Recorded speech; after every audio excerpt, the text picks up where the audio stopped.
A palestra maravilhosa fica por parte dela, tá, pessoal? Eu vou só conversar com vocês, tá? Então, que Deus nos ajude, né, depois dessa abertura. Então, hoje nós estamos dando sequência aos estudos da obra básica, né, do Espiritismo, e comemorando o nascimento de Allan Kardec. E, como espíritas, nós vamos explorar o conteúdo espírita. Hoje, então, nós vamos falar brevemente sobre os princípios ou a base em que se assenta a doutrina dos espíritos. Quando nós, conversando com alguma pessoa, ou uma pessoa vem conversar conosco, fala assim: o que o Espiritismo ensina para vocês? O que a gente responde? O que nós aprendemos na doutrina espírita? Muitas vezes nós não paramos para prestar atenção. O que a doutrina espírita expõe, explica para nós, desvenda para nós? São questões sérias e importantes que nós deveríamos observar. Porque muitas vezes a gente vem na casa, mas não faz um resumo daquilo que é exposto. E anualmente, todos os meses, semanas, palestras, o orador espírita está sempre expondo um princípio, uma base, um norte da doutrina dos espíritos. Então, hoje, sinteticamente, nós vamos estar expondo essas bases, ou esses princípios que a doutrina vem trabalhando para o nosso crescimento. E para eles nós deveríamos inclinar toda a nossa atenção, toda a nossa boa vontade. Não por imposição, mas por uma necessidade como espíritos. Tá? Então, a doutrina espírita ela é tríplice no seu aspecto. Ela é ciência, filosofia, moral, ou religião, como queira, né? Então, são 3 tripés, vamos dizer assim, onde ela se apoia. Porque um complementa o outro. Tira um desse aspecto, ela fica sem o complemento básico que favorece, que alicerça todo o seu edifício. Então, hoje, nós vamos falar sobre um dos princípios, iniciando, onde todas as religiões buscam, onde elas também se unem nesse mesmo princípio, que é a existência de Deus. Então, desde a vivência da humanidade, os inícios, que o homem tem descoberto e sentido em si a existência de um ser superior. Na sua ignorância, não sabe como interpretar, mas vamos ensaiando através dos tempos estar amigo desse ser superior, dando nomes a esse ser superior, fazendo sacrifício para o ser superior, porque não entende a grandeza desse ser superior. Em toda a terra, as religiões dão nome, cultuam e trabalham em cima deste princípio. Sem ele, não há religião. Então, Deus está na consciência, no sentimento de todos os seres humanos. E, por não entendermos, nós atribuímos a ele forma, damos os nomes os mais variados, alguns nem nome dão de tão elevado que concebe esse Criador, esse ser superior, mas outros dão vários nomes que a gente conhece. Alá, Jeová, Deus, Tupã, Zeus, Odin, e por aí afora, ao gosto de cada tempo, de cada região do planeta. Mas a ideia de Deus está arraigada no ser humano. Jesus veio nos mostrar um Deus completamente diferente daqueles que até então nós tínhamos noção. Porque antes nós não amávamos Deus, nós tínhamos medo de Deus. Porque foi nos passado um Deus parcial, que gostava de um, não gostava do outro, que para ele uma nação era a nação privilegiada, eleita, os outros não. Jesus veio nos mostrar um Deus bondoso, um Deus amoroso, que faz chover sobre justos e injustos. Para Ele não há diferença entre os povos, porque todos nós, nessa humanidade inteira, nós somos seus filhos. E Jesus veio nos mostrar esse Deus. Já demos um passo enorme, um Deus de amor, não é assim? Com a chegada do Espiritismo, a gente deu um passo maior ainda do que aquele que a gente tinha dado com Cristo, pelo entendimento que a doutrina espírita veio nos trazer. O que difere esse Deus que a gente compreende agora do Deus que a gente vem cultuando, mesmo sem conhecer? A diferença é, ainda para nós, que estamos nesse grau evolutivo, como diz os Espíritos, vamos ficar por aqui, por enquanto. Porque nós, então, concebíamos um Deus com forma. E dávamos a Ele os atributos, ou seja, os adjetivos ou as qualidades que nós conhecemos no ser humano. Mas Ele está além disso, além da nossa capacidade de interpretação, além da nossa capacidade de entendimento. Por quê? A gente não pesca, porque existe um colar de pérolas estendido no mundo inteiro, mas a gente não presta atenção. Paulo, o apóstolo, já dizia: em Deus existimos e em Deus nos movemos. A gente não para pensar o que Paulo quis dizer com isso. Aí a doutrina espírita diz que Deus não é um ser corpóreo, que Ele preenche todo o universo. Ora, o universo é infinito. Então, como que um ser que preenche todo o universo e que está em todas as suas criaturas pode ser um ser corpóreo? Então, o nosso pensamento, muitas vezes, não consegue ainda compreender toda essa profundidade de conhecimento, de informação. Por isso é que os Espíritos bondosamente falam: Deus existe. Isso é um fato. Vamos dar tempo para que vocês possam entender melhor.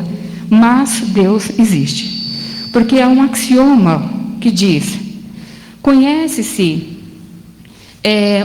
uma coisa feita, a qualidade.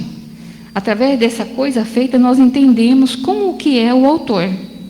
Então, pelo efeito se conhece a causa. E tudo que nós vemos no universo, na Terra, é tudo tão perfeito, tão harmonicamente, matematicamente cronometrado, que nem mais e nem menos, tudo perfeito. A grandiosidade do universo, como a complexidade dos micro-organismos, o nosso próprio corpo físico, é de uma beleza, é de uma, vamos dizer, de uma harmonia intensa, que só Deus, esse ser superior, como diz os Espíritos, na primeira pergunta do Livro dos Espíritos, que ele disse, Kardec perguntou: o que é Deus? Não quem é. Olha a sabedoria do homem. Eles disseram: a inteligência das inteligências, causa primária de todas as coisas. Isso para nós é suficiente, porque os nossos olhos, o nosso entendimento não tem competência ou condição para, nesse momento, alargar o nosso entendimento. Deus existe, diz os Espíritos, fiquemos por aqui. Porque tudo que nós olhamos ao nosso redor, criação de Deus, tudo perfeito, tudo harmônico. Segundo princípio da doutrina dos Espíritos é sobre a pluralidade ou a imortalidade da alma. Vamos ficar com a imortalidade da alma primeiro. Para falar em imortalidade da alma, nós temos que falar de espíritos, que somos nós. Nós somos criados simples e ignorantes, ou seja, sem conhecimento das coisas, regidos pelo instinto de sobrevivência que está embutido em nós, cada ser, desde o começo da sua experiência. Como serzinhos, vamos crescendo e regidos pelo instinto. Nós temos em nós o instinto de sobrevivência, e isso faz com que a gente possa viver, possa concorrer naquilo que foi planejado para o nosso evoluir. Então, criados simples e ignorantes, nós vamos através das existências sucessivas, adquirindo conhecimento, ornando-nos com pensamentos, com atitudes, e vamos progredindo na nossa caminhada até atingir a angelitude, porque essa é a proposta divina. Vamos adquirindo as qualidades, porque sem conhecimento de causa, nós não entendemos por que temos que mudar. E conhecendo essa causa, que nós vamos atingir a angelitude, para que a gente não se satisfaça com o nosso estágio deste momento, que se nós percebermos bem, formos corajosos, honestos, nós vamos ver que nós ainda não somos equilibrados 24 horas. O nosso humor se alterna, varia muito o nosso humor. Somos ainda muito preconceituosos, discriminamos, gostamos mais de um do que do outro, gostamos de alguém porque é branco, não gostamos do outro porque é negro, gostamos de alguém porque é assim, não gostamos do outro porque não é assim. Se nos contraria em alguma coisa, a gente já fecha o tempo, perdemos a amizade, simplesmente por incapacidade de compreender, de perdoar e de conviver. Então, nós vamos trabalhando nessas múltiplas idas e vindas, até que tenhamos a condição de olhar cada pessoa como um ser humano que precisa e que quer e que merece apreço, respeito, ser tratado com dignidade, com amor, com carinho, e que cada um tem o seu lugar ao sol. Então, a pluralidade das existências dá um nó, muitas vezes, naqueles que não estudam.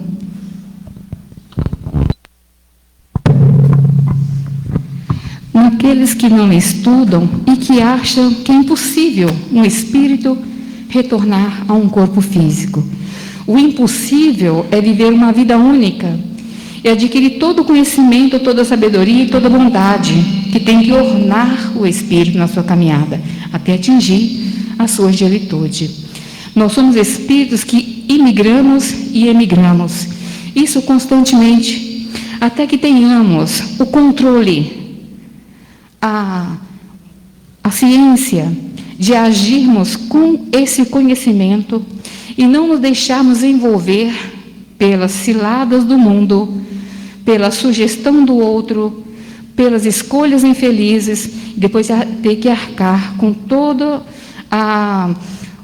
aquilo que nós realizamos. Então, nós nos comprometemos e temos que arcar com aquelas, vamos dizer, aquelas atitudes, né, que nós não soubemos honrar. As consequências dos nossos erros, as dificuldades, têm uma causa e nós somos os criadores. Então, precisamos reencarnar quantas vezes forem necessárias. Isso é lei. Então, a pluralidade das existências fala de nós, espíritos, e está ligada à lei do progresso. Porque ninguém progride vivendo uma única vez. Essa é uma questão teológica que tem dado nó em teólogos que não estudam, não aceitam o espiritismo. E, na verdade, o espiritismo está em todas as épocas, porque ele é o alicerce de todas as religiões. Ele está entranhado nas religiões, que tudo fala do espiritismo. A vida espírita fala do espiritismo. Mediunidade, que nós vamos falar, fala do espiritismo. Então, pluralidade dos mundos, como Jesus já disse, mais à frente nós vamos falar, também fala do espiritismo. Então, o espiritismo é o poderoso auxiliar de todas as religiões, porque ele está na ordem natural das coisas. Vamos, então, à pluralidade dos mundos, que são os princípios básicos, né? Imortalidade da alma. Na pergunta 83, Allan Kardec faz uma pergunta muito interessante, que talvez também nós tenhamos perguntado diante desses inúmeros, vamos dizer, questionamentos. Porque nós conhecemos aqui na Terra a matéria. E tudo que tem na Terra tem um prazo de validade. Vocês já repararam? A gente pode comprar qualquer coisa, bonito, brilhoso, que daqui a pouco a gente vê um ferruginho ali, tem um probleminha de defeito ali. O nosso corpo também tem prazo de validade. Embora, quando desencarnamos, os elementos que constituem o nosso corpo voltam para a natureza e vai integrar outros corpos. Não é assim? Mas, Allan Kardec perguntou, eu não consigo entender como é que uma coisa que tem começo não teve fim. Eu vou ler para vocês como que ele foi inteligente em perguntar isso para os espíritos. Questão 83, quando chegar em casa, se dá uma olhada, porque é muito bom a gente ver isso aqui. Ó. Os espíritos terão um fim? Compreendemos que o princípio de onde emana seja eterno, ou seja, Deus, né? Mas o que perguntamos é se sua individualidade chegará a um termo e se num tempo determinado, mais ou menos longo, o elemento do qual são formados não se desagregará para retornar à massa do qual saíram, como ocorre com os corpos materiais. É difícil compreender que uma coisa que tem começo possa não ter fim. Kardec era nosso representante. Já reparou a pergunta que ele fez? Ele não conseguia entender, mas como uma coisa, né, pode não ter fim? Porque era o homem material, vivendo das coisas da matéria, cientista que era. E os espíritos responderam o seguinte: existem muitas coisas que não se compreendem, porque a sua inteligência é limitada, mas isso não é razão para as repelir. O filho não compreende tudo que o pai compreende. No ignorante, tudo que compreende o sábio. Dissemos que a existência dos espíritos não tem um termo, ou seja, não tem um fim. Isso é tudo que podemos dizer por hora. Vejam só, o espírito foi criado para a eternidade. Nós fomos criados para a eternidade. O que morre apenas é o corpo. Nós, espíritos, depois desse corpo físico, entregando ao laboratório da natureza, nós vamos de retorno para o mundo de onde nós viemos, ou seja, a pátria espiritual. Nós estamos acostumados a conviver uns com os outros, depender uns dos outros, alguém depender de nós. Temos uma vida boa, uma vida difícil, mas nós estamos aqui no toque, pegando, sentindo a matéria. Quando alguém desencarna, a gente passa a não vê-los. Aí a grande interrogação, para onde vão? Não é assim? O que será que estão fazendo? Existe vida após a morte? Embora o espírita já não mais pergunta isso, não é verdade, pessoal? Quem estuda o espiritismo já não tem essa dúvida, porque sabe que a vida continua com outras feições, mas o espírito livre do envoltório material, que é o corpo físico, ele continua amando, continua sentindo, fazendo projetos e retornando, quando for possível, para uma nova empreitada reencarnatória, com coisas que ele deixou de fazer ou que fez mal feito. Mas a vida continua nos dois planos. Voltando ao plano material, vai para os seus enfrentamentos que muitas vezes ele mesmo pediu, porque se sentiu fracassado ou mal realizado naquela outra tentativa, onde ele deixou por fazer coisas que ele sente que deveria ter feito. Então, ele quer vir para completar, ou para mudar, ou para ampliar seus conhecimentos. E nessas idas e vindas, o espírito se aprimora. E é esse o caminhar do espírito nas suas pluralidades de existências. Ninguém vive uma vida única, não se engane com isso. Muitas vezes a gente está falando assim, mas falar sobre princípio espírita é chover no molhado para os espíritas.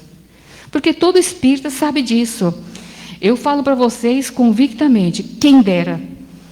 Como eu gostaria que todo espírita conhecesse os princípios da doutrina espírita, porque estaríamos melhor aparelhados diante das dificuldades da vida. E muitas vezes a gente vê espírita com medo de morrer, gente. Com medo de espíritos. Vocês têm medo de espíritos? Não tem? Olha, eu tenho um pezinho atrás, depende do espírito, né, Joel? Depende. Se for um espírito de luz, bonitão, assim, que legal, né? Mas se não for porque a gente sabe que tem N espíritos, né? Nós vamos entrar aqui depois no outro princípio, que é sobre a mediunidade, né? Mas muitos de nós passamos a nossa encarnação como espíritas apenas, me desculpe a franqueza, ouvindo palestra. Só ouvindo palestra. Nós precisamos estudar, pessoal. O livro dos Espíritos não é um livro de prateleira, é um livro de estudo. O Evangelho segundo o Espiritismo não é um livro de prateleira, é um livro de estudo. Porque o consolo, é o esclarecimento, é a base para que a gente não caia nas armadilhas do mundo, do nosso próprio mundo. Muita gente fala do mundo, mas não é o mundo lá fora. Nas armadilhas do mundo interior, do meu querer, do meu capricho, da minha ignorância. Então, nós temos esses princípios já. Deus, né? A existência de Deus, imortalidade da alma. A partir do momento que fomos criados, ninguém nos segura. Somos viajores do universo. Nós somos vencedores. Aqui não tem um perdedor. Todo mundo é um herói de si mesmo. Porque esse é o convite. Seja herói de você mesmo. Se vocês tiverem que eleger um ídolo, exija o ídolo vocês. Não como o narcisismo. Não como aquela pessoa que se fecha. Eu sou importante. Não. Seja um ídolo por ser vencedor de si mesmo. Vencedor das mazelas, vencedor dos preconceitos, do orgulho, dos vícios, do egoísmo. Vamos vencendo. Somos heróis. Já somos vencedores. Não que isso aguce o nosso ego ou o nosso orgulho. Não é isso. É o reconhecimento da importância que todo ser tem, porque nós somos filhos de Deus. Não tenhamos vergonha de dizer, eu sou filho de Deus. E o Filho de Deus anda de cabeça levantada, porque ele sabe exatamente o que fazer, como fazer perante as pessoas, a si mesmo, sua consciência e perante Deus. Então, são princípios. Deus, imortalidade da alma, pluralidade das existências, ou a reencarnação, e pluralidade dos mundos habitados. Aí eu chamo a atenção de vocês para o 3º capítulo do livro, no Evangelho segundo o Espiritismo. Que assim, mas o Espiritismo está falando de fantasia. Mas são teorias que não foram comprovadas. O nosso mundo é visitado por seres desde eras primitivas. O problema é que eles não se mostram. Por quê? Dada a nossa inferioridade e a falta de valorização do mundo em que nós vivemos, a falta de amor que nós ainda sentimos pela humanidade, faz com que ele nos deixe trabalhando ainda a nossa inferioridade. O que nós estamos fazendo com o nosso mundo? Destruindo. Muitas pessoas falam assim, Lourdinha, você está sendo injusta, eu não estou destruindo o mundo. Quando nós usamos, abusando, nós estamos destruindo o nosso mundo. Quando nós jogamos óleo na pia da cozinha, nós estamos destruindo o mundo. Quando nós não reciclamos objetos que podem ser reaproveitados para outros objetos, nós estamos destruindo o mundo. Quando nós deixamos o fogão ligado em fogo alto e a água borbulhando e fervendo e quase secando, nós estamos destruindo o mundo. Quando nós jogamos papel na rua, lixo na rua, estamos destruindo o mundo. Quando nós enchemos o nosso prato e a nossa barriga não comporta todo aquele alimento, nós estamos destruindo o mundo. Estamos jogando fora frutos do mundo. E tem muitas outras coisas. Então, cada um fazendo a sua parte, o mundo será conservado e nós deixaremos uma herança para aqueles que vierem depois. Então, eles não se mostram, porque ainda não é o momento. O homem quer se lançar no espaço para conhecer novas formas de vida e se alegram muito quando descobrem formas de vida. Mas sabe qual é a vida que eles encontraram até agora? Com os poucos recursos que nós temos? Bactéria. Enquanto que aqui, crianças morrem de fome. Existe a lei do aborto, o assassinato, o crime, com uma pessoa maravilhosa, digna de apreço, de auxílio, e eles estão se lançando no espaço. Não que isso aí a gente esteja condenando, não é isso. Eles estão falando apenas da aventura por vida fora do planeta e se alegram muito quando encontram bactéria. É um caso para pensar, não é? Então, foi Jesus quem nos disse da pluralidade dos mundos. Vocês sabem como? Ele disse, na casa do meu pai há muitas moradas. Quem disse isso? O mestre, o governador do planeta. E se nós formos estudar o universo, como muitos estudam, nós vamos descobrir um universo espantoso, gigantesco, onde há planetas que são mais de 1000 vezes maiores que o nosso Sol. E o Sol é uma estrela de quinta grandeza, ou seja, pequeno.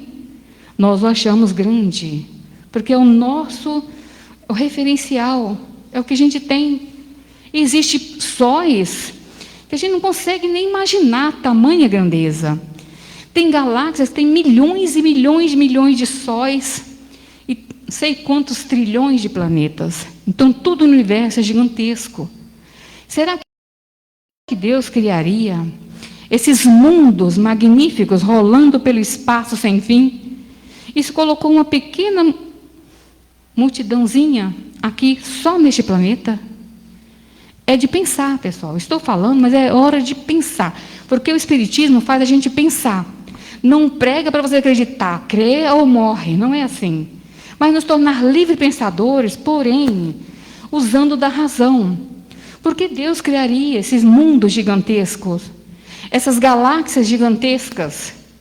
E só aqui na Terra, na periferia da nossa galáxia, que é a Via Láctea, um planetinha minúsculo, com uma populaçãozinha que não merece morar na Terra, gente. Não são todos, não vamos generalizar, mas não merece morar na Terra. Deus nos presenteou com esse hotel de mais de 5 estrelas, que é a Terra, e muitos estão aqui trabalhando para restaurar o planeta. Muitos ecologistas, pessoas, estão tentando colocar a casa em ordem, mas muitos estão destruindo. Faz parte de um mundo de provas e expiações, onde sentimentos antagônicos convivem com pensamentos harmônicos, onde um quer o bem e o outro não está nem aí, mas haverá uma seleção, e um dia a Terra ficará livre desses elementos que não valorizam o pedaço de chão que vive pisando há milênios e que sempre recebe com carinho a nossa Terra-mãe. Então, veja bem, a pluralidade dos mundos é uma realidade. Não podemos ainda fazer uma viagem interplanetária e falar, vou passar a lua de mel no planeta tal. Ainda não. Porque no universo tudo é incomensurável. Né, Joel? Às vezes tem uma viagenzinha que sai da estratosfera, mas a estratosfera também é o preço para pagar, para ir até lá. Então, vamos aguardar um tempo onde essas humanidades possam estar interagindo conosco para o crescimento, para o progresso, não apenas para deleite de uns e os outros não. Pluralidade dos mundos é um dos princípios da doutrina espírita, porque vem sedimentado naquilo que Jesus nos disse e pela própria realidade das coisas que nós observamos e conquistamos. Temos sondas, né, Joel? Imensas que estão aí varando o universo e mandando fotos, e os cientistas coletando essas imagens, esse material, vão fazendo análise, vão chegando à conclusão mais ou menos perto da realidade. A comunicabilidade dos espíritos. Quando nós desencarnarmos, será que nós vamos esquecer dos que aqui ficaram? Vai haver uma indiferença? Ah, já morri mesmo, quem está lá que se vire, não quero saber. Será que é assim? Nós sabemos que desde as eras mais remotas existe a comunicação. Isso não é invenção da doutrina espírita. Está em todas as religiões. E por incrível que pareça, como uma doutrina que esclarece possa ser incompreendida justamente por aqueles que têm no seu livro base todo o relato, todas as colocações registradas ali de intercâmbio espiritual. Eu estou falando da Bíblia. É lá no Velho Testamento, no Novo Testamento, Atos dos Apóstolos, Apocalipse, que está registrado. Comunicação dos espíritos, comunidade encarnada. Vocês lembram de Moisés, não lembra, pessoal? O grande legislador hebreu. Faculdade magnífica. Conversava com os espíritos materializados, igual se nós estivéssemos conversando aqui. Vocês se lembram também de Ezequiel, Daniel e tantos outros profetas que deram o seu legado, todos eles conversando com espíritos. Lembram-se da anunciação do anjo a Maria? O que era aquilo, pessoal? Senão a aparição de um ser de outra dimensão. Lembra também dos obsediados que Jesus auxiliava? O que era aquilo? Senão, pois que eu falei, depende do espírito. Os espíritos negativos, briguentos, vingativos, ruins, que estavam obsidiando aquelas pessoas, que certamente tinham culpa no cartório, né? E Jesus auxiliava.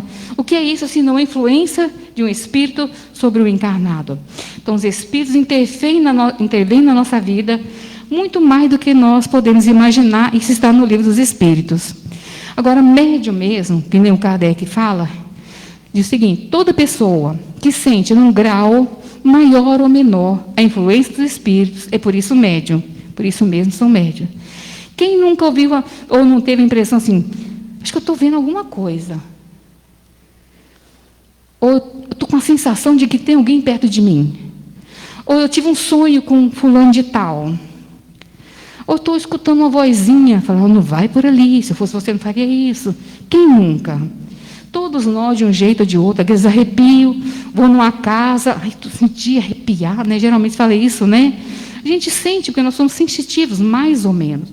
Porém, para definir, distinguir um do outro, tem pessoas muito mais impressionáveis, são as sensitivas, que têm a mediunidade de clarividência, de audiência, psicografia, aquelas que escrevem, psicofonia, aquelas que falam. Ou seja, mas é um intercâmbio natural, porque é através da mente. Essas duas humanidades estão sempre se comunicando. O problema é que, muitas vezes, nós não prestamos atenção. Correndo para aqui, correndo para ali, não fazemos oração ao dormir, não fazemos oração ao amanhecer, não agradecemos, não damos tempo para trabalhar o nosso lado interno. A vida material nos consome. Que o Espírito pode bater no nosso ombro e falar, eu quero falar com você. Agora não, que eu estou ocupado. Estou correndo para pegar o ônibus. Então, como que nós vamos dar atenção a esse lado sutil do convite? Vamos orar, vamos pedir a Deus. Fala para aquela senhora lá que está doente, que Deus é amor, que vai libertá-la, que vai auxiliá-la. Fala para aquela mãe que chora, que tudo vai dar certo, que Deus é amor. Aquelas palavras boas, que é inspirado. Muitas vezes não tem palavra boa nem para nós mesmos, na correria. Nós atropelamos o outro, atropelamos o nosso dia e somos atropelados por uma situação que nos desgasta. E hoje a palavra, né, é estresse. Por que estresse? Porque o homem está correndo como se tivesse 4 pernas, quando ele só tem 2. O homem está querendo fazer mais do que ele pode. Ele está recebendo tanta informação que ele não consegue processar. E o que é real, invisível aos olhos, fica sem dar atenção. Então, esses são os princípios básicos da doutrina espírita, mas tem muito mais coisa para a gente estar estudando. Eu dei uma pincelada assim muito rápida para chamar a atenção de vocês, pessoal. Se perguntarmos a alguém, se falar para nós assim, o que ensina lá naquela casa que você vai? O que vocês diriam agora, depois que nós terminamos a palestra? Ensina assim, lá fala sobre Deus, que Deus existe. Lá fala sobre pluralidade dos mundos. Deus não criou esse mundo sozinho, só Ele sozinho no universo. Lá fala sobre amor, sobre tolerância, sobre paciência, sobre respeito, porque todos nós somos seres reencarnacionistas que estão devendo uns aos outros esse sentimento de amparo. Lá fala sobre o intercâmbio entre um mundo e outro, para a gente prestar atenção como é que estão os nossos pensamentos, porque na afinidade nós trazemos espíritos bons e espíritos que não são bons. Então fala muita coisa, mas fala muito mais, e por isso que o muito mais fica aqui no convite para o estudo, pessoal. Meia hora de palestra, você já reparou como passou tão rápido? Não deu para falar quase nada. Então tem um livro dos Espíritos que nos fala sobre tudo isso, desde o primeiro capítulo, que é Deus. Diferente de quem é Deus. Quem é uma pessoa. O que é algo grandioso, que transcende o nosso entendimento. Eu convido vocês para estudar, pessoal. É o que eu posso fazer para vocês. Porque um dia, quando nós passarmos para a parte espiritual, vão perguntar, porque vão saber que nós frequentamos aqui.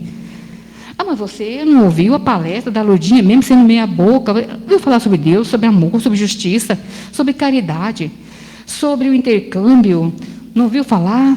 Ah, eu ouvi, mas será que era verdade mesmo? Não acreditei, então agora estou diante de uma realidade.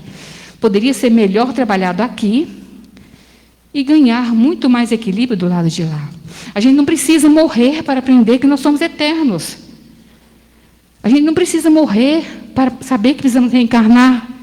Nós sabemos agora e faz toda a diferença, com certeza. Quem sabe para onde vai, vai melhor.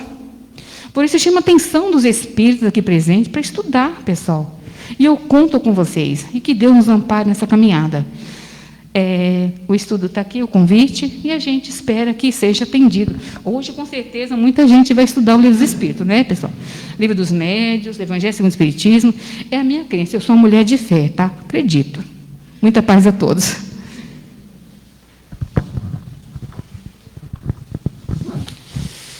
Queridos amigos, nós agradecemos e muito a Lourdes, né? As informações valiosas que ela nos trouxe, enriquece o pouco que a gente conhece, né? E falando sobre os princípios da doutrina é algo valioso, né? O que nos resta, o que precisa muito, é que cada um de nós espírita estude um pouco mais, né? Procure um pouco mais de informação. Obras tem centenas, mas os livros da codificação são 5, né? E eles são a base para a doutrina. Conhecer os 5 livros, os romances e outros livros da vida, né? Não que eles não tenham importância, né? Mas deixam de ter aquele motivo na nossa vida, né? A nossa vida está focada exatamente nos livros da codificação. Então, que possamos, então, queridos irmãos e irmãs, nesse momento tão importante, nesse momento onde cada um de nós pôde acompanhar esses valiosos ensinamentos, que os nossos corações se unam no amor, na harmonia, na paz. Que possamos, Senhor, solicitar a espiritualidade aos obreiros da paz e do amor, que possa derramar bênçãos, sentimentos de amor, de harmonia e de paz em todas as regiões do nosso planeta. O nosso desejo, Senhor, é que essas energias também alcancem os nossos lares, leve o necessário para que o nosso lar, Senhor, se fortaleça e possa encontrar soluções para os nossos desafios. Nos dê força, coragem, determinação diante das nossas lutas, Senhor, para que possamos ter sucesso. Que possamos nesse momento, com os nossos pensamentos, solicitar ao Criador que possa enviar sentimentos para um amigo, para um irmão que nós sabemos que necessita dessas energias. Que possamos então, nesse momento, elevar os nossos pensamentos a Deus e dizer: Senhor, derrame a tua bênção na casa do meu irmão ou no meu lar. Fortaleça, Senhor, aqueles que necessitam de ajuda. Eu estou pedindo, Senhor, por esse irmão, por essa família, por esse leito de dor, por esses jovens, para as crianças, para todos, Senhor, que necessitamos e confiamos na sua bondade. Sendo assim, Pai querido, com muito amor no coração e agradecido por esse momento, dizemos: Pai nosso, que estás no céu, santificado seja o teu nome, Senhor. Venha a nós o teu reino de amor. Seja feita a vossa vontade, aqui na terra como em toda parte do universo. O pão nosso de cada dia nos dai hoje. Perdoai as nossas dívidas, assim como nós perdoamos os nossos devedores. Não nos deixe, Senhor, cairmos em tentações. Livra-nos de todo mal, pois é de vós o poder e a glória para sempre. Graças a Deus e a Jesus. E derrame também, Senhor, a tua bênção